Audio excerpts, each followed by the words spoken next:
Willow Creek was the kind of neighborhood people dreamed of living in. Wide streets lined with oak trees, kids riding their bikes in the summer, and neatly trimmed lawns stretching in perfect rows. To outsiders, it looked like the American dream wrapped in white fences and blooming rose gardens. For Sarah Mitchell, a single mother of two, Willow Creek wasn't just a neighborhood. It was her safe haven. After losing her husband 3 years earlier, she had worked tirelessly to buy a modest house there. It wasn't the biggest home on the block, but it was hers. And to Sarah, that meant freedom, stability, and hope for her children's future. Every morning, she would sip coffee on her porch while watching her kids, Emma and Lucas, play in the yard.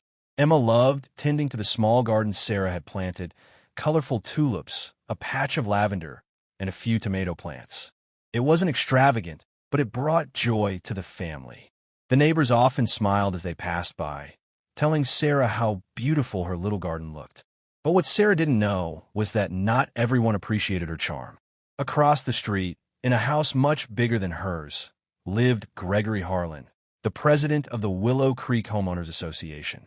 Gregory was the kind of man who thrived on control.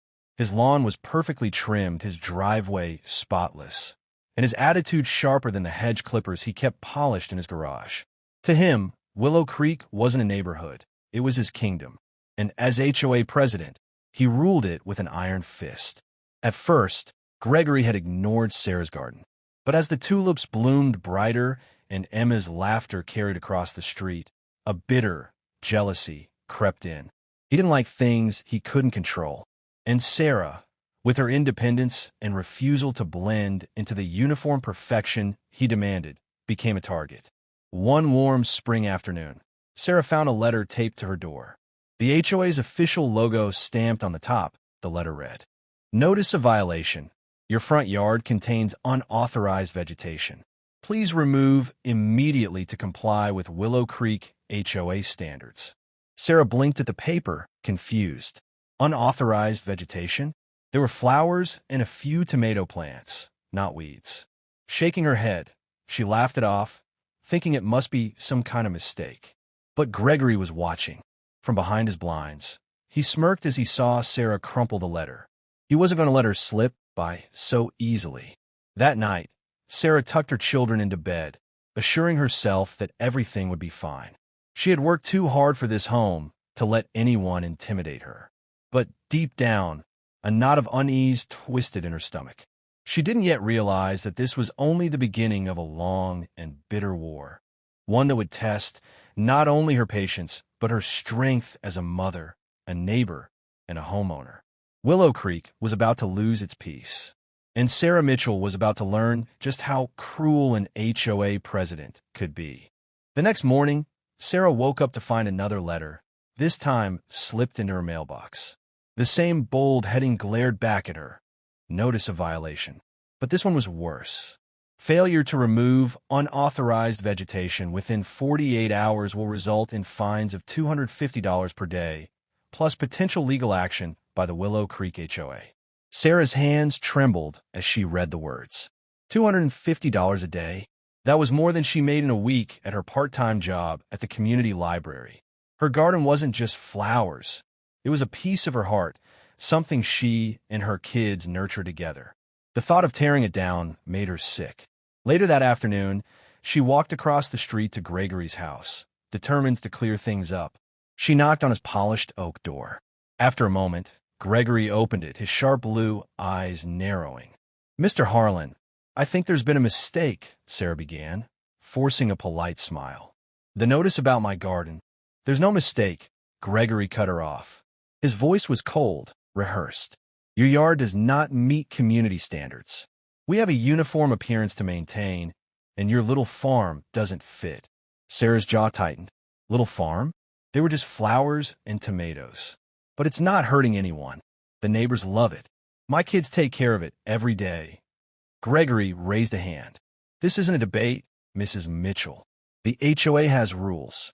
Rules keep property values high. If you want a jungle, move somewhere else."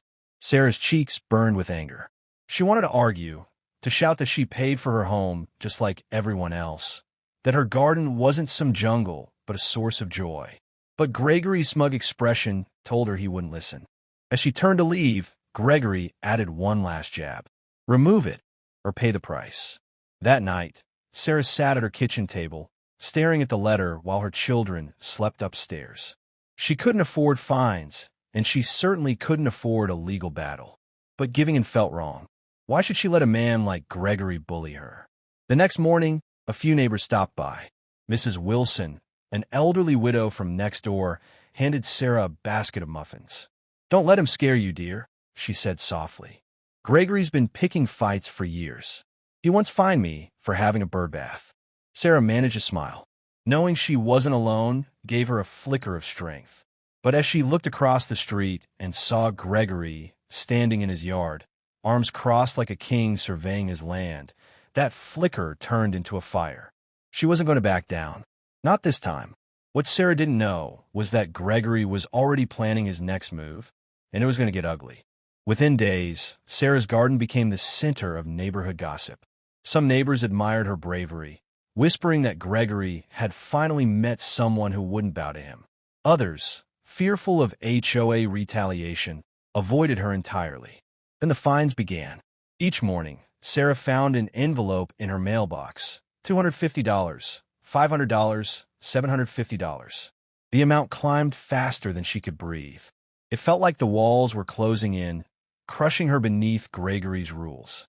At the library, her coworkers noticed she was distracted, her eyes distant. Sarah avoided explaining, too embarrassed to admit she was being harassed over flowers and tomatoes. But when she returned home, the nightmare followed her.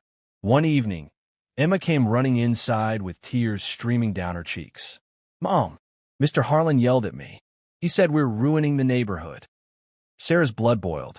Her daughter was only 9 years old. She marched outside, her voice trembling with fury. Gregory, you leave my children out of this. Gregory, standing smugly by his perfect hedge, didn't flinch. If you won't listen, maybe they will. You're teaching them to disrespect authority. This neighborhood isn't yours to do as you please. Sarah clenched her fists, every muscle in her body screaming to fight back. But she forced herself to take a deep breath. He wanted her to lose her temper. He wanted to paint her as the problem.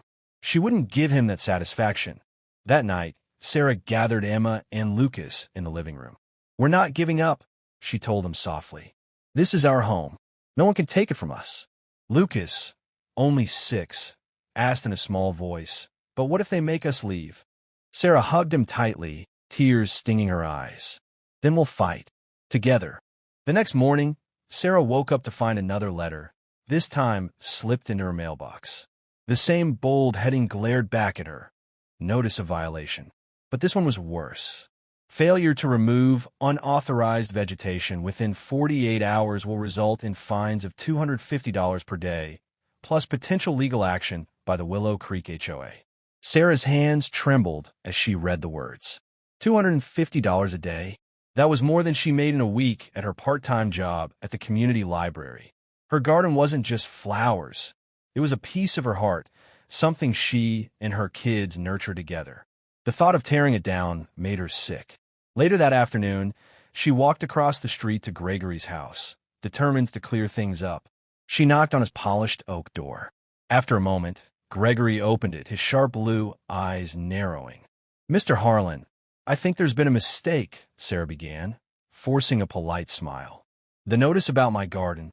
There's no mistake, Gregory cut her off. His voice was cold, rehearsed. Your yard does not meet community standards.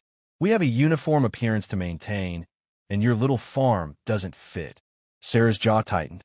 Little farm? They were just flowers and tomatoes. But it's not hurting anyone. The neighbors love it. My kids take care of it every day. Gregory raised a hand. This isn't a debate, Mrs. Mitchell. The HOA has rules.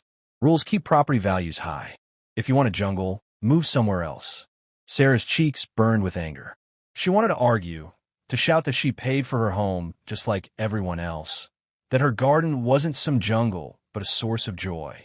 But Gregory's smug expression told her he wouldn't listen.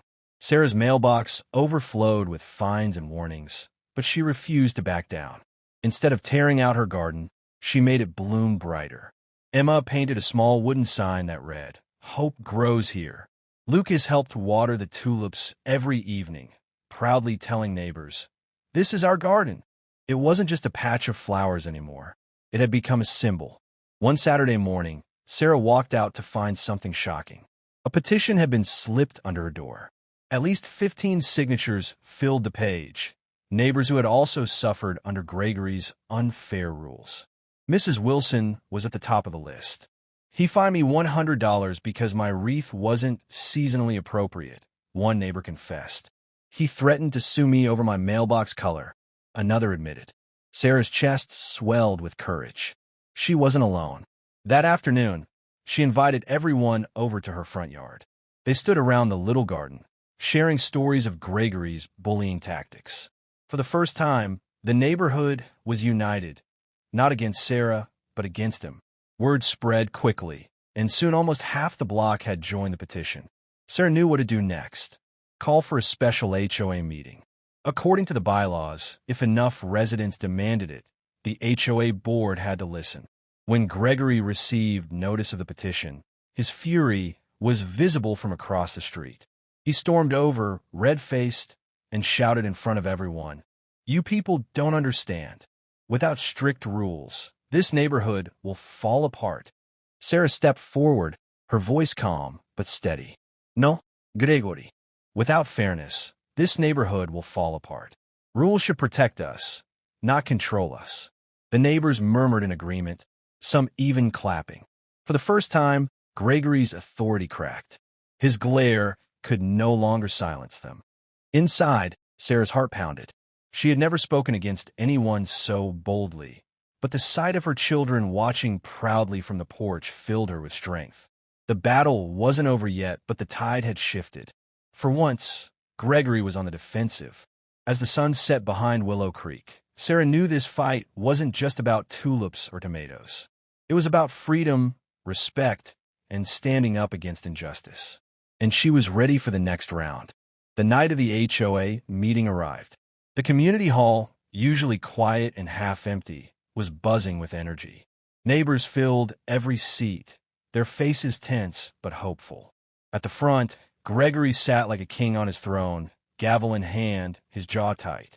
Sarah walked in, holding the petition with dozens of signatures. She could feel Emma and Lucas's eyes on her from the back row. Mrs. Wilson squeezed her hand. "You're not alone," she whispered. The meeting began with Gregory's usual routine, reading rules, quoting fines, and bragging about property values. But the room felt different this time. People weren't nodding. They weren't silent. They were waiting. Finally, Sarah stood. Her voice shook at first, but grew stronger with each word. "Mr. Harlan has abused his position for too long. He's fined people unfairly, harassed families, and turned our community into his personal kingdom. This isn't about protecting our neighborhood anymore. It's about control. And we're done being controlled." The crowd erupted in murmurs of agreement. Gregory banged his gavel. "Order. This woman is out of line." "No, you're out of line," Sarah cut him off, surprising even herself. "We are homeowners. We pay our dues. We deserve respect. My garden isn't a threat to property values. It's a place of life, joy, and hope, the very things this neighborhood should stand for." Applause broke out. Neighbors stood, one by one, voicing their own stories. "He fined me for leaving my trash can out for 10 minutes. He threatened to sue my teenage son for parking his car in the driveway. He called my bird bath a safety hazard." Each confession hit Gregory like a hammer. His face turned pale as the walls he built around his power began to crumble. Finally, Mrs. Wilson raised her cane and declared, "I move for a vote of no confidence." Cheers filled the hall. The HOA bylaws required a vote if enough members demanded it. Within minutes, ballots were passed around. Gregory sat stiffly, sweat trickling down his temple. When the votes were counted, the result was undeniable. Gregory Harlan was removed as HOA president. The room exploded in relief. Laughter, applause, even tears. Neighbors hugged each other, celebrating freedom from years of fear. Sarah stood frozen for a moment, hardly believing it. Then Emma and Lucas rushed into her arms. "You did it, Mom," Emma cried. "No," Sarah said softly, smiling through tears. "We did it." Outside, the night air felt lighter, freer. The stars seemed brighter above Willow Creek. Gregory stormed out, muttering threats about lawsuits, but nobody listened anymore. His reign was over. The next morning, Sarah sat on her porch with her coffee, watching Emma and Lucas play by the tulips. Neighbors passed by with waves and smiles. Some stopped to chat, thanking her for standing up when no one else dared. Her garden still stood, brighter than ever. Not just a patch of flowers, but a symbol of resistance and hope. For Sarah, Willow Creek was no longer just a neighborhood. It was a community again, and for the first time in years, it truly felt like home.